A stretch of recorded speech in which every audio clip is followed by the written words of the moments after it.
Story number 1. I'm a ranger at Olympic National Park. Some trails don't exist. I've been a ranger at Olympic National Park for 8 years. My grandfather was Quileute, and he used to tell me stories about the forest here, about places that weren't meant for people, about trails that moved. I thought they were just stories until I started finding them. It started in October 2023. I was doing a routine patrol along the Ho River Trail when I noticed a side path I'd never seen before. That shouldn't have been possible. I'd walked this trail hundreds of times. I knew every route, every bend, but there it was, a narrow dirt path branching off near mile marker 3.2, marked with a weathered wooden sign that read Clearwater Loop 4.7 miles. I checked my GPS. Nothing. I pulled out my trail map. The Clearwater Loop didn't exist. I should have turned back. But my radio crackled. Dispatch reporting a missing hiker, last seen heading toward the Ho River area 3 days ago. Sarah Chun, 29, solo hiker from Seattle. Her family said she mentioned wanting to explore some hidden trails. I took the path. The forest changed within 50 yards. The moss grew thicker, hanging from branches like rotting curtains. The temperature dropped 20 degrees. My breath came out in clouds. It was 52 degrees when I started. Now it felt like 30. The sounds changed too. The usual bird calls, the rustle of small animals, gone. Just my boots on dirt and my own breathing. At mile 1.3, I found the first marker. Not a trail marker. A stone cairn, about 3 feet tall, built with rocks that didn't match the local geology. They were smooth river stones, but the whole river was half a mile away. Someone had placed them here deliberately. Around the base, someone had arranged cedar branches in a spiral pattern. My grandfather's voice echoed in my head. If you see the stone markers, nephew, you're in the in-between places. Turn back. I kept going. Sarachin was out here somewhere. The trail curved deeper into old-growth forest. Trees here were massive. Douglas firs 8 feet across, covered in so much moss they looked like green pillars holding up the sky. At mile 2.1, I found Sarah's water bottle. It was sitting upright on a flat rock in the middle of the trail, cap on, still half full. Next to it was her trail map, folded neatly. On the back, in shaky handwriting, the trail keeps changing. Every time I try to go back, it's different. The markers move. Day 3. If anyone finds this. The message stopped mid-sentence. I called it in. Dispatch, this is Ranger Takota. I found evidence of the missing hiker. Requesting backup at... I checked my GPS. It showed me in the middle of the Pacific Ocean. My GPS is malfunctioning. I'm on an unmarked trail off the Ho River Trail, approximately 2 miles in. Static. Then, Ranger Takota, we show you on the Ho River Trail, mile 3.2. We're not reading any movement. Negative, dispatch. I'm definitely not on the main trail. Copy that. Maintain radio contact. Backup en route. I continued. At mile 2.8, I found the second cairn. This one was taller, 5 feet, and the stones were arranged differently. Between each stone, someone had wedged pieces of paper. I pulled one out. It was old, yellowed, the ink faded. A journal entry dated September 1976. Day unknown. The trail won't let me leave. Every path leads back to the cairns. I can hear them at night. Footsteps that circle my camp but never come closer. Tomorrow I'm going to follow the footsteps. I have to know. I found 6 more pages. Different handwriting. Different years. 1989, 1994, 2001, 2012, 2019. All the same story. Hikers finding a trail that wasn't on any map, becoming lost, hearing footsteps. The last entry was from 2022. They're not footsteps. They're too big. The stride is too long. Whatever makes them, it wants us to follow. My radio crackled. Ranger Takota, what's your status? I'm at approximately mile 2.8 on the unmarked trail. Dispatch. I need you to pull records on missing hikers in this area. 1976, 1989, 1994. Ranger Dakota, we need you to return to the main trail. Now. Something in the dispatcher's voice made my blood cold. Why? We've been checking our records. There is no Ranger Dakota currently on duty. The last Ranger Dakota worked here in 1994. I looked at my name tag. Dakota, my grandfather's name. I touched my face. My hands felt wrong. Too smooth, too young. That's when I heard them. The footsteps. They came from ahead, from deeper in the forest. Heavy, deliberate. The stride between each step sounded like 8, maybe 10 feet. Something massive was walking toward me through the undergrowth, but I couldn't see it. The footsteps stopped. Then I heard my own voice calling from up ahead. Hello? Is someone there? I'm Ranger Dakota. I'm here to help. I hadn't said those words, but I heard myself saying them, perfectly mimicked, echoing through the trees. Then Sarah Chen's voice. Oh, thank God. Please help me. I'm lost. I knew she wasn't up there. The thing was calling me forward, using our voices like bait. I backed away slowly. The footsteps started again, matching my retreat, staying the same distance away, but moving laterally now, circling. I counted 7 distinct sets of footsteps, all moving in perfect synchronization, surrounding me. I ran. The trail behind me wasn't the same. The landmarks were wrong. The cairn I'd passed was gone. But I kept running, following my own boot prints in the dirt. At what should have been mile 1.5, I found another cairn, and sitting at its base was my radio, the one I was holding. I touched my belt. Empty. I picked up the radio at the cairn. It crackled to life. Ranger Dakota, if you can hear this, do not follow the voices. Do not acknowledge the footsteps. The trail will try to keep you. It feeds on time. Your time. It was my grandfather's voice, but he'd been dead for 3 years. The footsteps were closer now, coming from all directions. Through the fog that had rolled in, I saw them. Not the things making the footsteps, but their effect. Trees swaying as something massive passed between them. Branches breaking at 15 feet up. And then I saw it briefly through the mist. A shape too tall to be human, moving with a gait that wasn't quite right, like someone had learned to walk by watching humans but got the proportions wrong.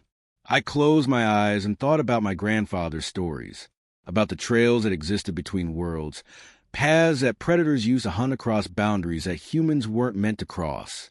He'd told me the only way out was to stop believing in the trail, to reject it completely. I opened my eyes and walked straight into the underbrush, off the trail entirely, through Devil's Club and Salal that tore at my clothes. I didn't follow any path. I walked in a straight line, ignoring the trail that kept appearing at the corner of my vision, trying to guide me back. 40 minutes later, I stumbled onto the whole river trail at mile 5.1. My GPS came back online. Dispatch confirmed my location. I was 2 miles past where I'd started, but according to my watch, I'd been gone for 7 hours. They found Sarah Chun 3 days later. She walked out of the forest near the Ho River Visitor Center, confused and disoriented. She said she'd been lost for 3 days. But according to her family, she'd been missing for 3 weeks. She hadn't aged a day. She couldn't remember anything except walking on a trail that kept changing and hearing voices calling her name. When the search and rescue team asked her what made her finally find her way out, she said, "A ranger told me. He had kind eyes and he looked like he was Native American. He said his name was Dakota, and he told me to stop following the trail. So I just walked through the bushes until I found the real path." I checked the records. My grandfather, the original Ranger Dakota, disappeared on an unmarked trail in 1994. His body was never found. But every few years, hikers report seeing a Native American ranger who helps them find their way out of places that don't exist on any map. I've seen that trail 4 more times since then. Different locations, different seasons. Once near Seoul Duck Falls, once past Lake Crescent. Each time, it appears as a well-maintained path with official-looking signs. Each time, my GPS goes dark the moment I get close. I mark the locations on my personal map, the one I don't show anyone else. There are 17 marks now. The trails are forming a pattern, but I don't know what it means yet. Last week, I found a cairn on the Main River Trail at mile 3.2, right where I first saw the unmarked path. Between the stones was a piece of paper, fresh, the ink still bright. It was my handwriting. It said, "The trail has marked you, nephew. Now you're one of the guides. Help them find their way home." I haven't told anyone. How could I? But now when I'm out on patrol and I see hikers heading towards sections of forest that feel wrong, where the temperature drops and the sounds disappear, I find reasons to guide them back. A fake trail closure, a fabricated bear sighting, whatever it takes. Because I've seen what happens to the ones who don't come back. Late at night, when I'm doing paperwork in the ranger station, I sometimes hear footsteps outside. Long strides. Too long. Circling the building, but never coming to the door. And sometimes I hear my own voice calling from the forest. "Hello? Is someone there? I'm Ranger Dakota. I'm here to help."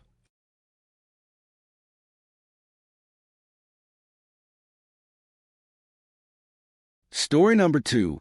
My last patrol in Sierra Nevada wilderness changed me forever. I resigned from the Forest Service on July 15th, 2024. Not because I didn't love the job, not because of the pay or the isolation. I resigned because something followed me home from my last patrol in the Desolation Wilderness, and I couldn't lead it back to my family. My name is Marcus Webb, and I was a wilderness ranger for 12 years. The Desolation Wilderness, 9,000 acres of granite peaks and alpine lakes straddling the Sierra Nevada, was my territory. I knew every trail, every lake, every hidden valley, or I thought I did. It was late June when I got the call about a possible illegal campsite near Lake Aloha at 8,116 feet elevation.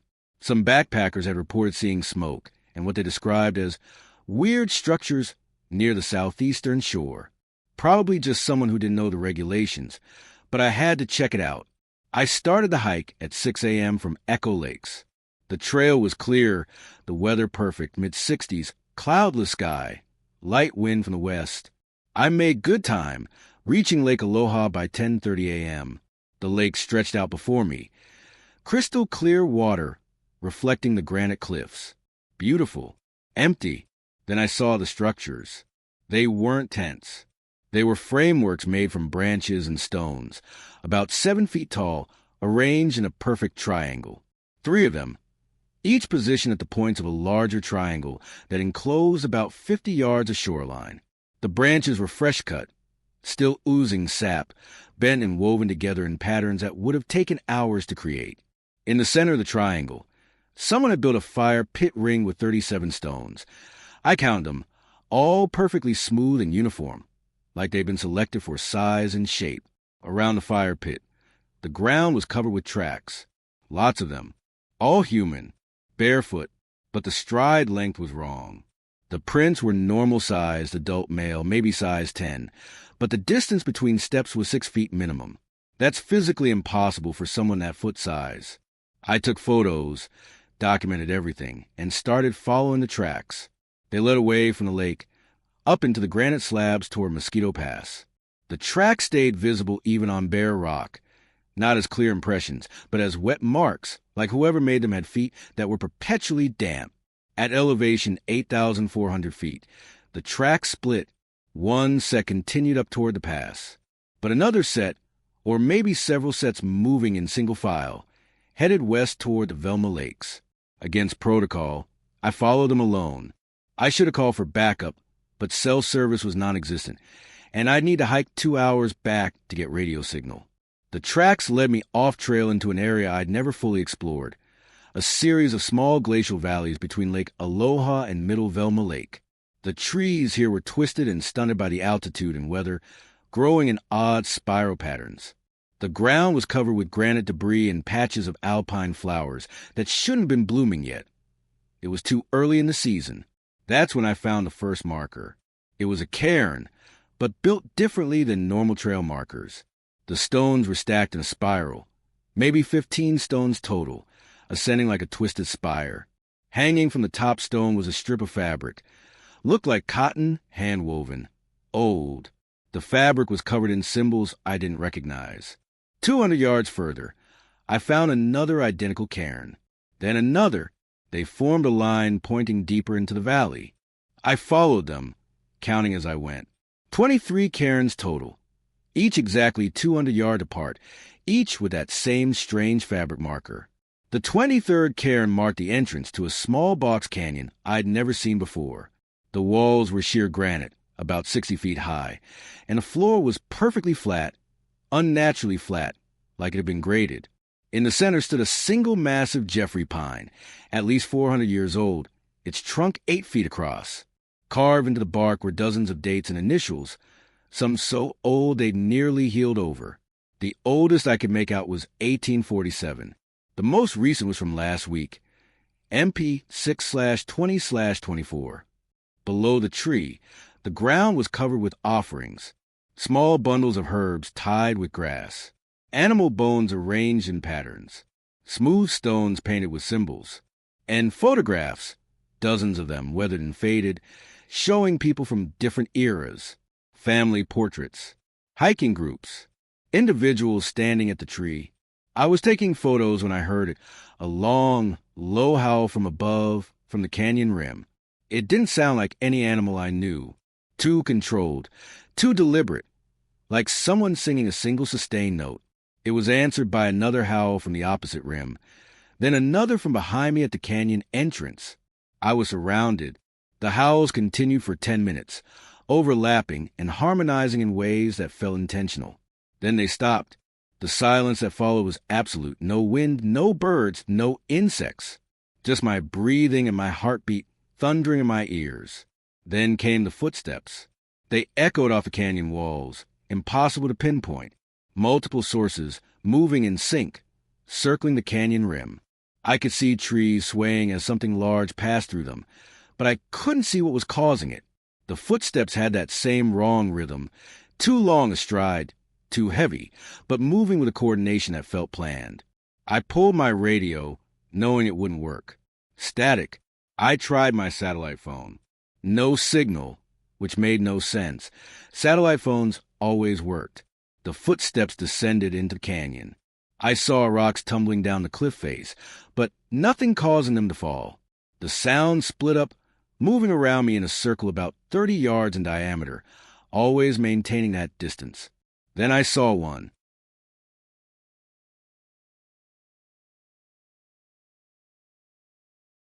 It emerged from behind a boulder, and I use it because, while it was shaped like a person, it wasn't human.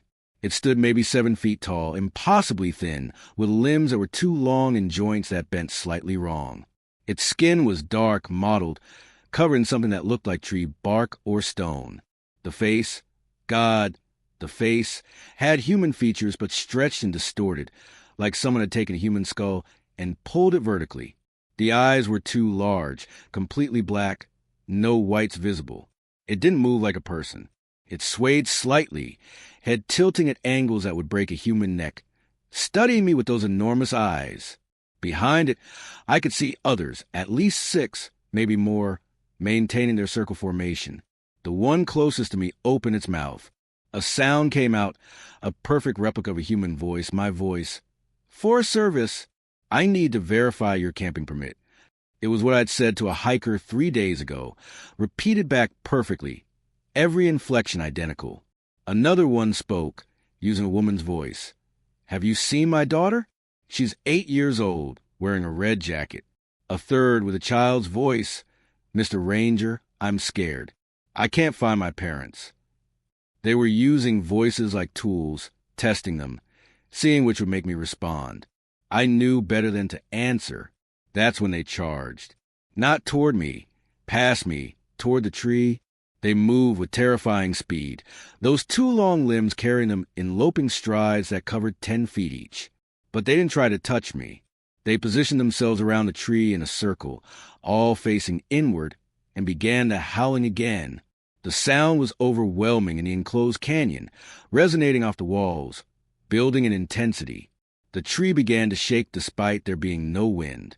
Needles fell like rain, and carved into the trunk, the dates and initials began to glow, not bright, but with a faint luminescence, like bioluminescence in deep water. I ran. I made it out of the canyon, following my own tracks back toward the cairns. But the landscape had changed. The valleys looked different. The cairns were gone. My GPS showed me miles from where I should be. It placed me near Lake Tahoe, 15 miles northeast. I kept moving, following the sun west, try to get back to recognizable territory. I hiked for hours, my GPS displaying increasingly impossible locations, sometimes showing me hundreds of miles away, once showing me in Nevada despite the obvious Sierra Nevada peaks surrounding me. As darkness fell, I found a granite outcropping with good visibility and made camp. I didn't build a fire. I sat with my back against rock and waited. They came at 2 a.m. I didn't see them, but I heard them, those footsteps, circling my position at varying distances. Sometimes close enough that I could hear breathing, wet and raspy. Other times far away, the sound carrying across the valleys. They never came within 20 feet. They just circled, hour after hour, until dawn. When light came, I packed up and moved. My radio suddenly crackled to life. Any unit, this is base.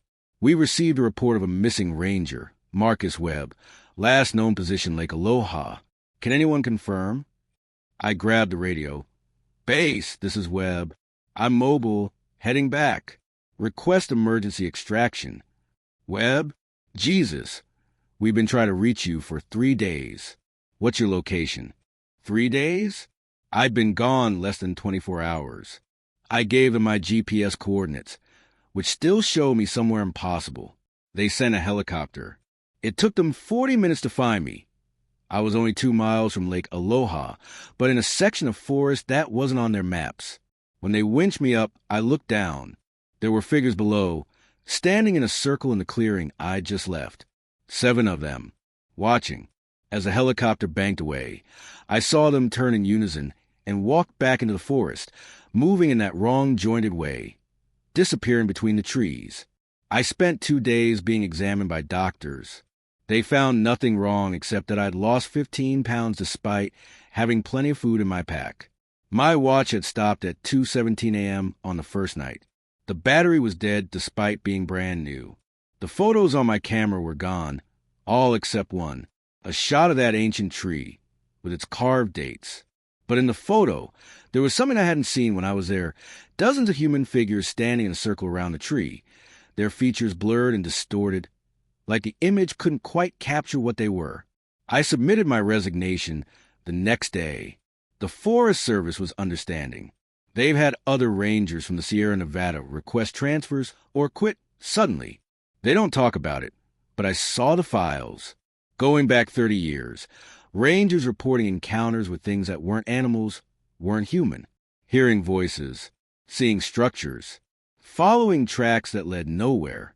But here's the part that made me leave California entirely and move to Ohio to live with my brother.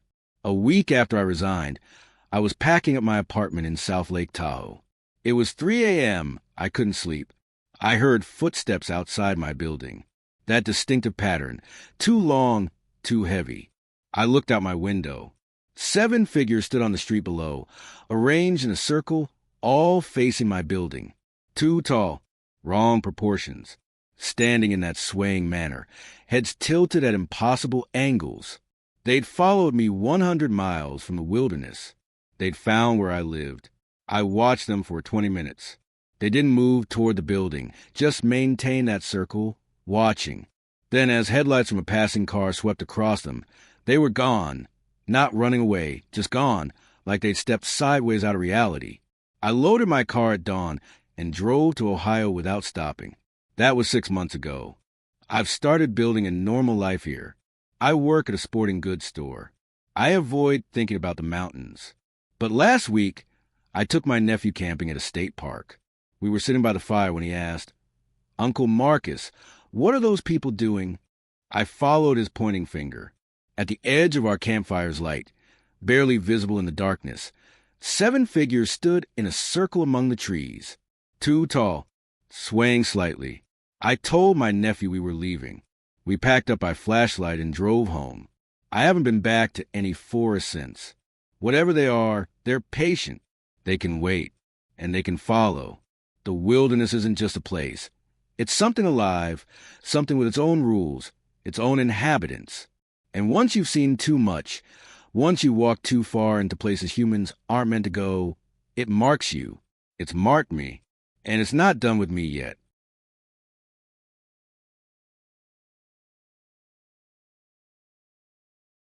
Story number 3. I witnessed the Boundary Waters Massacre in 2018.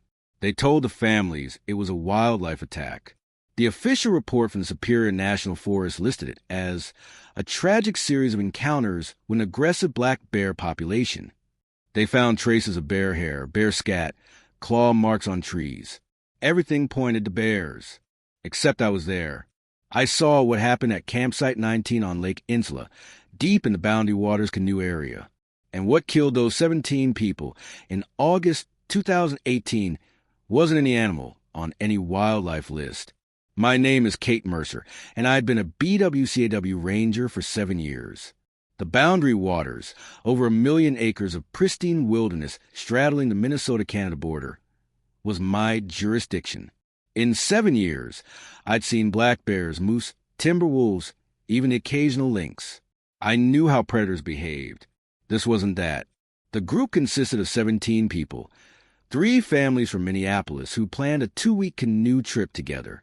The Johnsons' parents, 3 kids aged 8 to 14, the Pettimans' parents, 2 kids aged 6 and 11, grandmother, and the Zhao family, parents, 3 kids aged 7 to 13, aunt and uncle. They'd register for permits, filed proper itineraries, had all the right equipment, experienced campers. They'd done this route before. On August 17, 2018, they were 4 days into their trip, camped at Campsite 19 on a peninsula jutting into Lake Insula. It was a beautiful sight, high granite outcropping, good fishing, isolated. The nearest other campsite was 3 miles south. I was camped at Campsite 23 on Alice Lake, about 6 miles northeast, doing my regular patrol rotation. At 11:47 p.m., I woke to sounds carrying across the water, voices. Echoing in that particular way, sound travels across northern lakes at night. At first, I thought it was just campers being rowdy, but the voices were wrong. Screaming, but not panic screaming. Screaming in harmony, like a choir. Then the howling started. Deep, resonant, coming from multiple directions, bouncing off the water and the surrounding forest. It wasn't wolves. I'd heard wolves thousands of times. This was something imitating wolves, but getting the pitch wrong, making it too sustained, too musical. The howls lasted 3 minutes. Then silence. Complete silence. No loons, no frogs, no wind. Just dead air. Then I heard the drumming. Not drums like instruments. Drumming on trees. Rhythmic, coordinated. Coming from what sounded like a dozen points around Lake Insula. The sound carried for miles in the still air. Bang. Bang, bang. Always 3 strikes, pause. 3 strikes, pause. Some distant, some closer, creating a pattern like they were communicating. I tried my satellite radio. Static. I grabbed my regular radio. Dead. I checked my satellite phone. No signal. Impossible in this terrain with clear sky. I loaded my canoe at midnight and started paddling toward Lake Insula. The drumming continued, maintaining that 3-beat pattern. As I portaged from Alice Lake toward Insula, I saw the first evidence. Trees had been marked, not claw marks.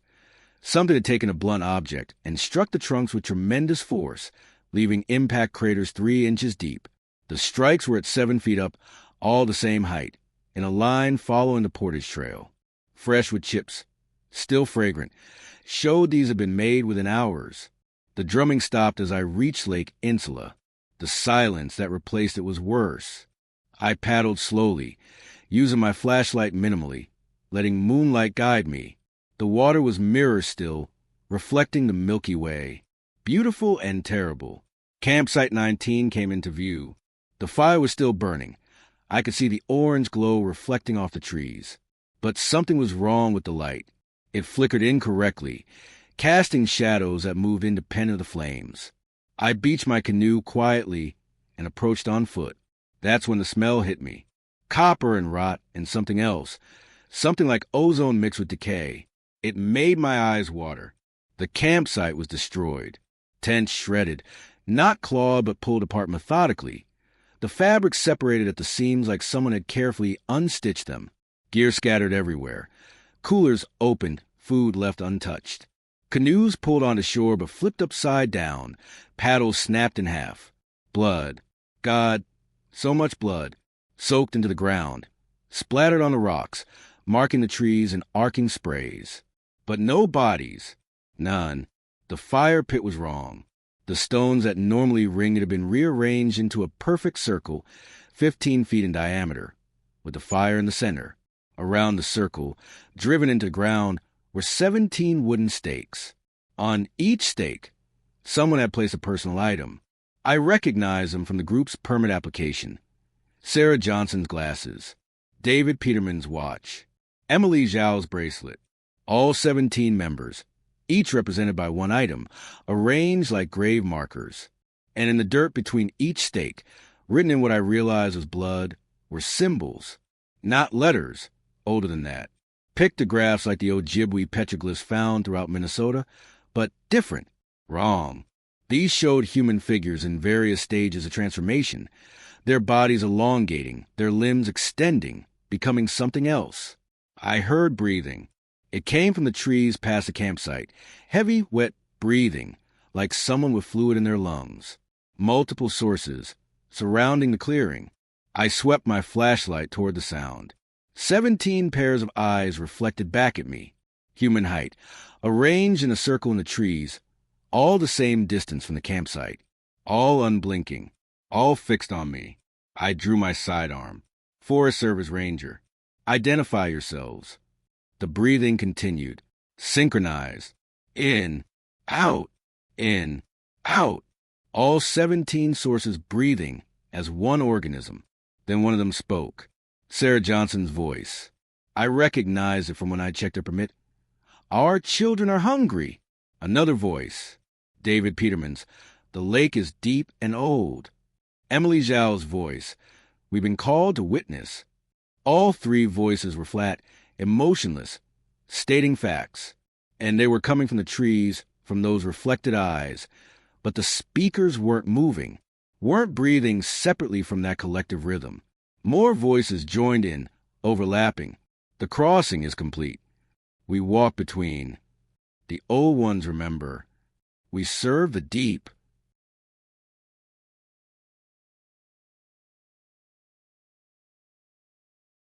I ran. Pure instinct. I bolted back to my canoe, shoved off into the water, and paddled like hell toward the southern portage. Behind me, I heard splashing, multiple impacts, like 17 bodies hitting water simultaneously. I didn't look back. I paddled harder than I'd ever paddled, making for Campsite 11 on Jitterbug Lake, where I knew a larger ranger patrol was stationed. The sounds of swimming followed me. 17 sets of strokes, moving in perfect unison, keeping pace despite my panic paddling. As I entered the narrows between Insula and Jitterbug, the moon broke through clouds and illuminated the water. I saw them then. They were swimming in a line behind my canoe, maintaining a distance of exactly 50 feet. I could see their shapes beneath the water, human-shaped but wrong, arms too long, legs moving in a scissor pattern that no human could maintain, moving together like a school of fish, turning as one when I turned. The lead swimmer surfaced briefly. I saw Sarah Johnson's face, her features intact, but her eyes completely black, reflecting no light. Her mouth open, water streaming out, and she spoke in that same flat tone. We're going to Campsite 11, too. They submerged again, and I heard them giggling. All 17, laughing in harmony beneath the water. I made it to Campsite 11 at 2:15 a.m. Rangers Matthews and Rodriguez were already awake, having heard strange sounds. I tried to explain what I'd seen. Matthews grabbed his radio to call for backup. It worked fine. Suddenly, all systems functional. While we waited for the helicopter extraction team, we heard them. The 17 voices, singing from the forest. Not any language I recognized. The melody was beautiful and horrible, rising and falling in ways that made my teeth ache. The Forest Service sent in a full team at dawn. They found the campsite exactly as I described. But the blood analysis came back unusual. 17 different DNA samples, all from the registered campers. But the blood showed anomalies, extra proteins, strange cellular structures. One lab tech told me off record that it looked like the blood was still alive, still moving under microscope days after collection. They never found the bodies. Divers searched Lake Insula to a depth of 120 feet. Cadaver dogs tracked scents to the shoreline, but refused to enter the water. One dog had to be euthanized after the search. It developed a neurological condition, walking in circles constantly, whimpering. The official report blamed bears. They found bear evidence because bears had been there, after whatever happened, drawn by the smell. The Forest Service closed Campsite 19 permanently, citing wildlife management concerns. But I've seen the truth slowly emerge through reports other rangers won't file officially.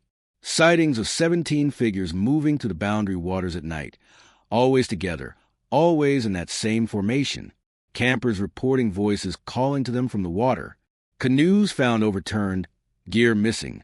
No trace of the paddlers except personal items arranged in circles. The Ojibwe guides won't work in that section anymore. One elder told me the Memagwezi took them, the water spirits.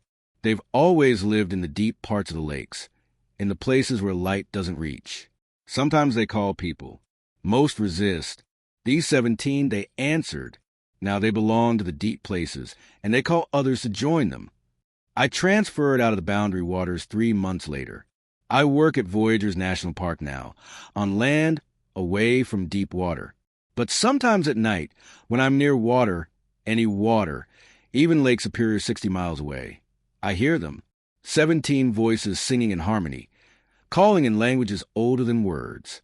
Last week, a family of 4 went missing at Voyageurs. They were last seen paddling toward a remote island campsite. Search and rescue found their canoe overturned, gear scattered. And on the shore, arranged in a perfect circle, were 4 wooden stakes. On each stake, a personal item. A watch, glasses, a bracelet, a child's toy. And in the sand between the stakes, drawn in what could have been blood or mud, were those same pictographs. Human figures transforming, becoming something else, being called to the deep. The search is still ongoing, but I know they won't find bodies. I know because last night I heard singing across the water. Not 17 voices anymore. 21. They're growing their congregation. And the deep lakes of the north are vast and patient. They have room for more.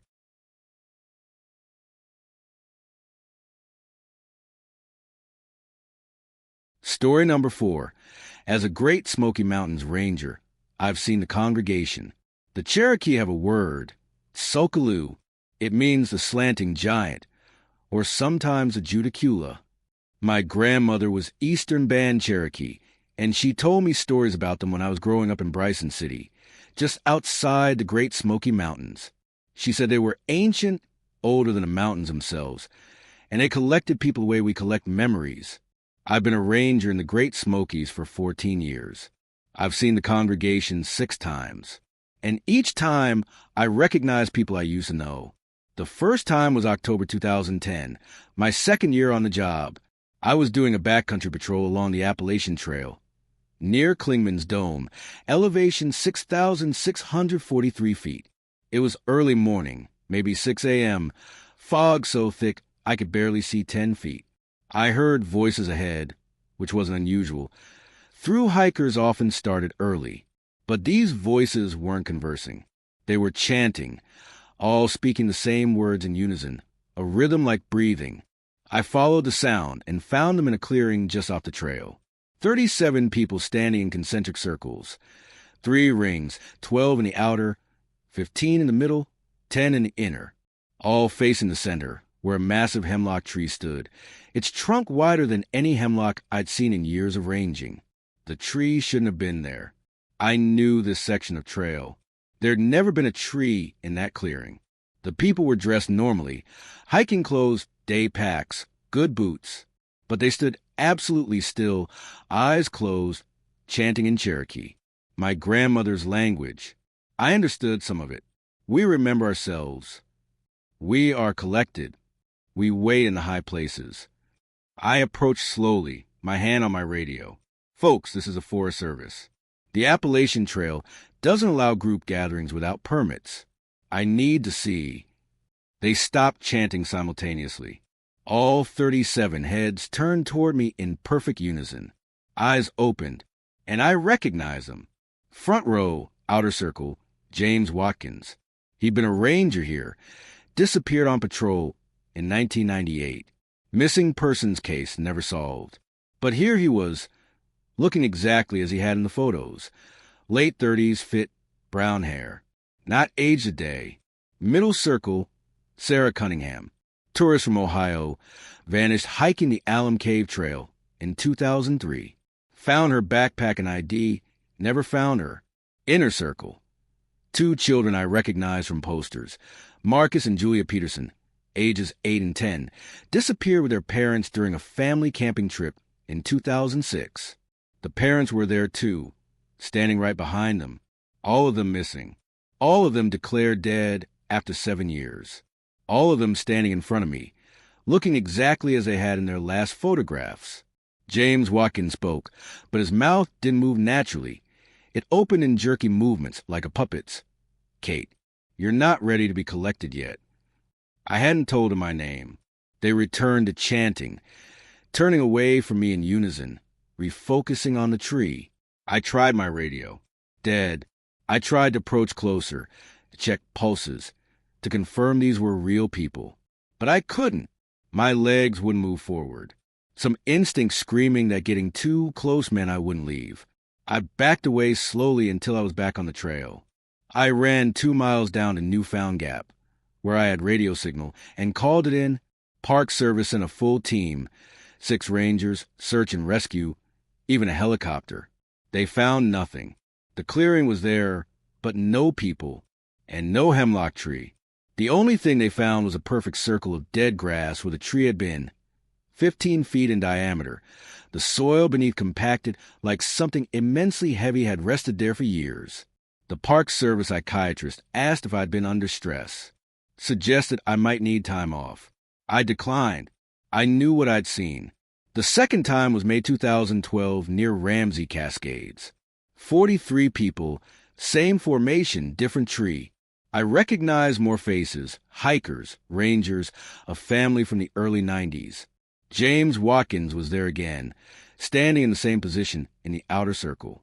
Third time, September 2014, Charlie's Bunyan. 51 people. Fourth time, March 2017, Andrews Bald. 64 people. They were growing. And each time, I saw the same individuals plus new ones. They never aged. They wore clothes from different eras. James Watkins in his 1998 Ranger uniform. A woman in a long dress from maybe the 1950s. A man in hiking gear that looked like it was from the 1970s. Fifth time was 2 years ago, November 2022. I'd started deliberately looking for them, tracking patterns. They appeared in high elevation areas, always near massive trees that hadn't been there before, always in clearings I knew well.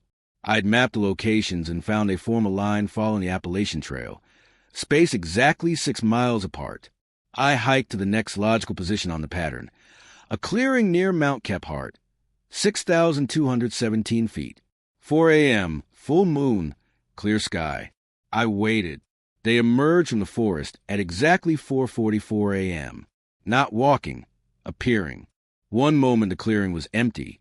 The next moment 73 people stood in formation around a white oak tree that definitely hadn't been there.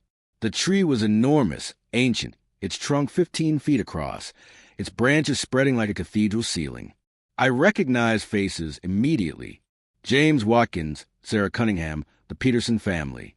And new ones, a ranger I'd worked with, Tom Davidson, who disappeared 3 months ago.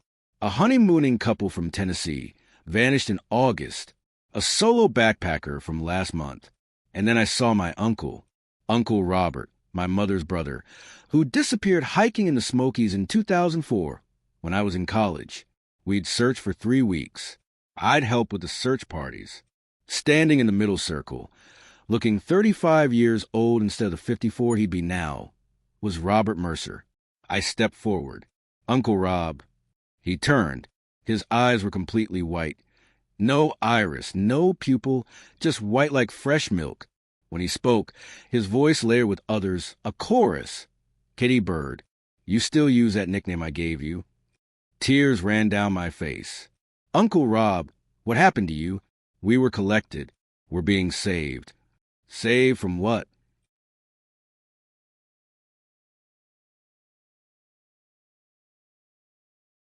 From ending. He gestured to the others. We serve the old ones. They live in the mountains, Kate. They've always lived here. They remember when this range was young, when it was sharp and new, not worn down by time. They remember the first people who came here, and they've been collecting people ever since. Memories, experiences. They store us. When we're ready, when we've been here long enough, we're released into the deep earth. We become part of the mountain. This is insane, Uncle Rob. You need help. All of you.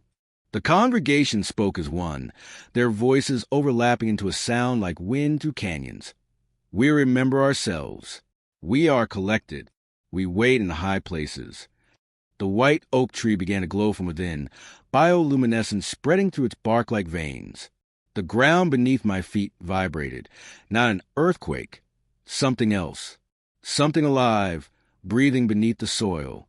Uncle Rob looked at me with those terrible white eyes. You're marked, Katie Bird. You've seen us too many times. Soon you'll be ready for collection. The old ones have chosen you. You have knowledge they want. All your years of understanding these mountains, all your memories of the trails and the peaks and the forests. You'll make a fine addition. I ran. Again. Seems like that's all I do, witness and run. The Park Service investigated. Found nothing. They suggested maybe I shouldn't work alone anymore. Suggested therapy again. I refused both. Because here's what I figured out. The congregation only appears to certain people. Rangers, mainly. Long-time hikers. People who've spent years in these mountains, who know them intimately. We're the ones they want. We carry maps in our heads, knowledge of the land, memories of seasons and changes. We're valuable to them. The sixth sighting was 3 weeks ago. I wasn't even on duty. I was hiking the Laurel Falls Trail with my nephew, teaching him about the park. We stopped at the falls, and I looked up at the cliffs above. They were there, standing on the cliff top, 92 people arranged in their circles. Silent, all facing toward me, all with those white eyes. Uncle Rob stood at the front. He raised his hand, waving, a simple gesture. Hello, or maybe goodbye. My nephew didn't see them. I asked him later. He said the cliffs were empty, but I saw them. I always see them. 2 days ago, I was doing paperwork at the Sugarlands Visitor Center when a hiker came in reporting a missing person. His girlfriend, Emily Rodriguez, had stepped off the trail near Alum Cave to take a photo. He looked away for 30 seconds. When he looked back, she was gone. No sound, no scream, just vanished. I looked at her photo.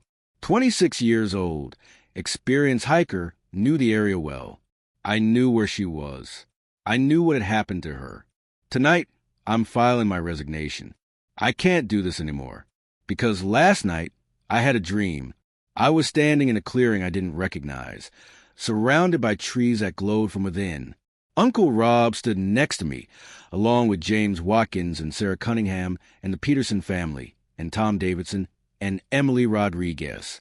We were all chanting in Cherokee. We remember ourselves. We are collected. We wait in the high places. When I woke up, my hands were covered in dirt. My boots were muddy. And my GPS watch showed I'd walked 4.7 miles during the night. But I never left my house. I've been marked. I've been chosen. And eventually, probably soon, I'll go hiking like I do every week. I'll find a clearing I've never noticed before, with a tree that wasn't there yesterday, and I'll see the congregation waiting, and I'll join them, because that's what they do. They collect us. One by one, they take rangers and hikers, and anyone who loves these mountains enough to learn their secrets. They take our knowledge, our memories, our understanding of the land. They preserve us like living fossils. storing us information around ancient trees that exist in places between places. The Great Smoky Mountains are old, so old, and the things that live here in the deep places where the soil meets stone are older still. They've been collecting us for centuries. Indigenous peoples first, then settlers, then tourists, then rangers, building their congregation, saving memories. My grandmother told me that Tsul'kalu judged people, decided if they were worthy to be kept. I used to think it was just a story. Now I know it's a warning. If you hike the Great Smokies, especially the high-elevation trails, and you see people standing in circles around a tree that seems too large, too perfect, too ancient to be real, don't approach. Don't investigate. Don't let them see you seeing them. Because once they know you can perceive them, you're marked. And the next time you're in the mountains, they'll be waiting. They're patient. The congregation grows slowly, but it always grows. And sooner or later, they collect us all.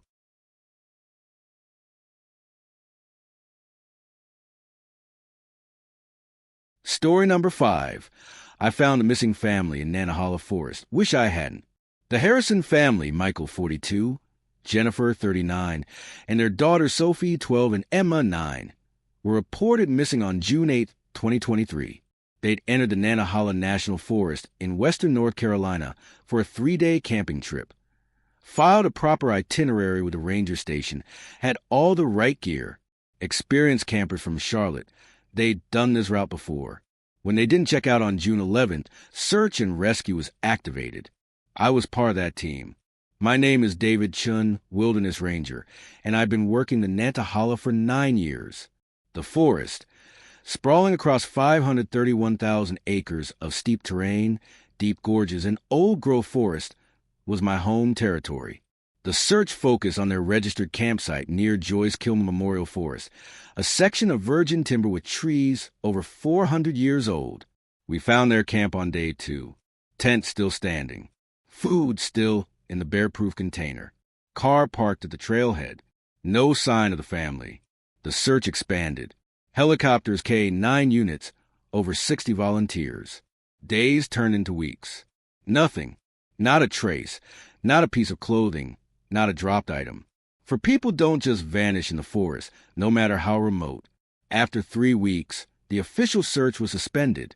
The Harrisons were declared missing, presumed dead, though no bodies were recovered. The file stayed open, but active searching stopped. I never stopped. Call it obsession. Call it guilt. I couldn't accept that a family could disappear so completely from terrain I knew like my own home. I spent my off-duty time hiking their intended route, expanding in circles, checking areas the official search had covered, and then checking them again. On July 15th, 5 weeks after they vanished, I found something. I was in a remote section near the Tennessee border, well outside the family's planned route, in a steep valley I'd only been to twice before.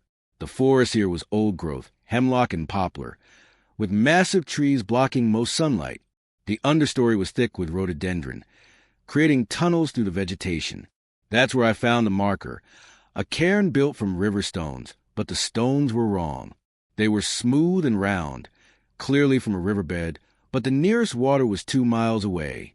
Someone had carried them here deliberately. The cairn stood about 4 feet tall, and hanging from its top was a piece of red fabric. I recognized the fabric immediately.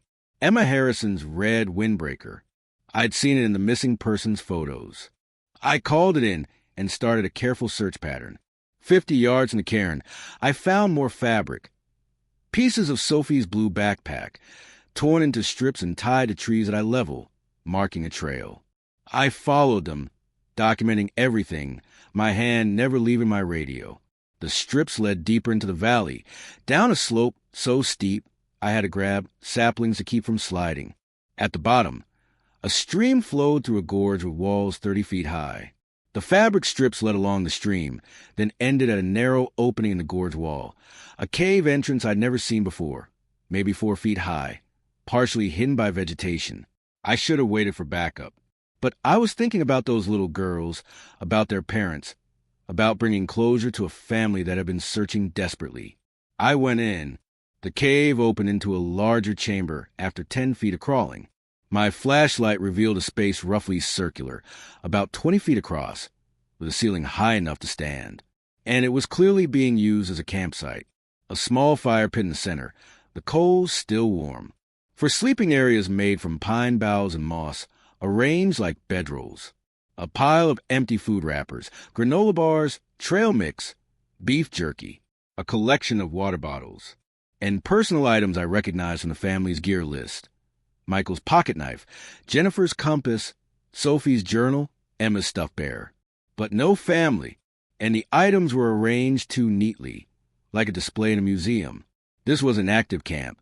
It was a recreation of one. That's when I noticed the walls. They were covered in drawings, scratched into the stone with something sharp. I moved my flashlight across them slowly, documenting. The drawings were crude but clear. Stick figures, 4 of them, 2 large and 2 small, representing parents and children. But the drawings told a story in sequence, like a comic strip. First panel, the family camping by a tent. Second panel, the family following something into the woods. Third panel, the family standing in a circle with other figures. Many others. Figures that were drawn taller, with elongated limbs. Fourth panel, the family changing, their stick figures being altered, limbs extending, bodies stretching. Fifth panel, the family walking with the tall figures, moving into the mountains. The final panel showed the tall figures in a group, and in the center, carefully drawn with more detail than the others, were 4 figures that seemed to blend both forms. Human height, but wrong proportions. Below the drawings, scratched in shaky letters. We understand now. We're not leaving. Don't look for U.S. It was dated June 9th, one day after they'd been reported missing. I heard breathing behind me. I spun around, my flashlight sweeping the cave. 4 figures stood at the entrance, silhouetted against the daylight. Human-shaped, but the proportions were wrong. Too tall, limbs too thin, heads tilted at angles that would break a human neck. They didn't speak. They just stood there, blocking the only exit, swaying slightly like trees in wind. I drew my sidearm. Forest Service Ranger. Identify yourselves. They moved aside, parting like a curtain. Beyond them, I could see daylight and the stream. They were letting me leave. I didn't question it. I backed toward the entrance, keeping my light and gun trained on them. As I passed, I got a clear look at their faces. They were human faces, but changed. The features were recognizable. I could see Michael Harrison's strong jaw, Jennifer's high cheekbones, Sophie's freckles, Emma's round face. But stretched, distorted. The eyes too large, too dark. The mouths too wide. The skin had a gray pallor, like stone. Michael spoke, his voice layered and echoing. We're not missing. We were found. What happened to you? I whispered. The forest is older than your maps. There are others here. They've been here since before humans. They collect those who are ready, who can understand. We've been chosen to serve. We're becoming something better. Jennifer's voice joined his, equally distorted. Tell our families we're at peace. Tell them not to grieve. We're finally where we belong. Sophie and Emma spoke in unison, their child voices made wrong by whatever changed them. We walk in the deep places now. We serve the ancient ones. I ran. I scrambled out of that cave, up the steep slope, following my own tracks back toward marked trails. Behind me, I heard 4 sets of footsteps. That wrong gait, too long between steps, following at a distance but never catching up. They were herding me, making sure I left. I made it back to the ranger station by nightfall. I filed a complete report, included photos of the cave, the drawings, everything.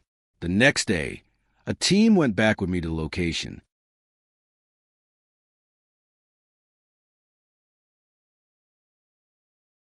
The cave was gone. The gorge was there. The stream was there, but the entrance in the wall, gone. Solid rock.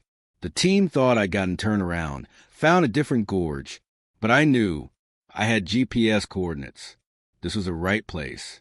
The cave had closed, or had never been there, or existed in some space that only appeared when it wanted to be found. The official report concluded I'd found a cave used temporarily by the family before they succumbed to exposure or wildlife attack elsewhere. The personal items were cataloged.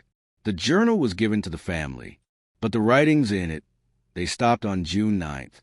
The last entry read, "We met them today. The ones who live in the deep forest. They've shown us things.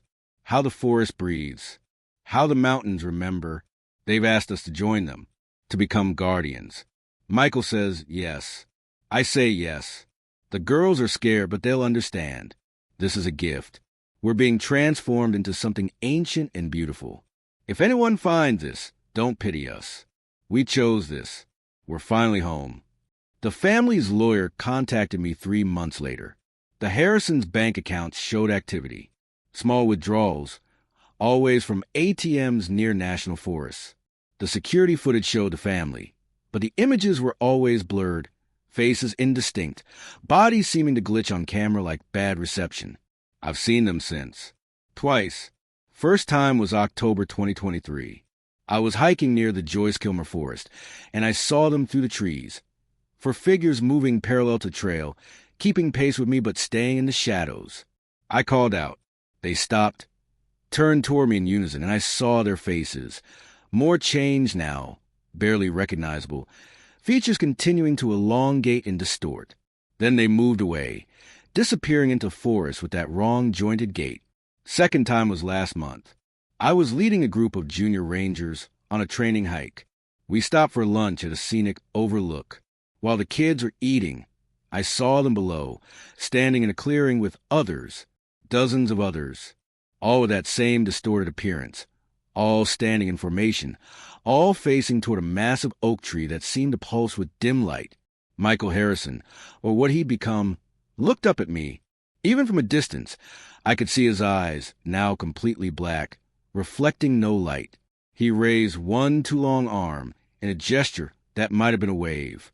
I didn't tell the junior rangers what I'd seen. How could I? The Nantahala National Forest has records of missing persons going back over a century. Hundreds of people vanished without trace. Hikers, campers, hunters, all experienced, all knowledgeable, all disappeared completely, leaving no evidence. I've started tracking them unofficially, mapping the locations where people were last seen. The pattern is clear.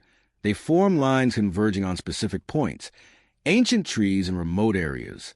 The Cherokee knew about these places. They had names for the beings that lived there, Nantahala, the people who live anywhere, spirit people who could take humans into their world if the humans were deemed worthy.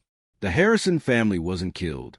They were transformed, collected, changed into something that exists between human and whatever ancient intelligence haunts these mountains.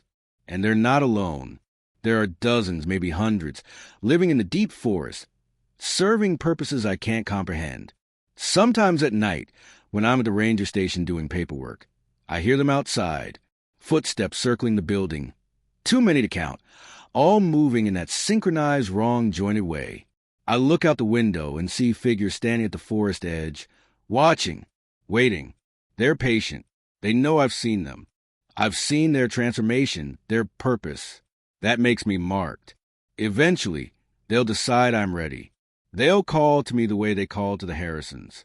And I'll have to choose, resist and possibly vanish like so many others, or accept and become what the Harrisons became. Part of me, the part that spent 9 years learning to love this forest, understanding its moods and seasons, wonders if transformation would be so bad, to become something ancient, to serve the deep intelligence that predates human civilization, to walk the hidden trails between worlds. But the human part, the part that remembers what it's like to have coffee with friends and watch TV and feel normal fear and normal joy, that part is terrified. The Nantahala is beautiful. It's ancient, and it's alive in ways that have nothing to do with ecology or biology. There are old things here, things that collect people the way we collect books or photographs. They're building something, these ancient ones, a congregation, an army, a new species. And they're patient. They have time. The mountains aren't going anywhere. Neither are they. And soon, neither will I.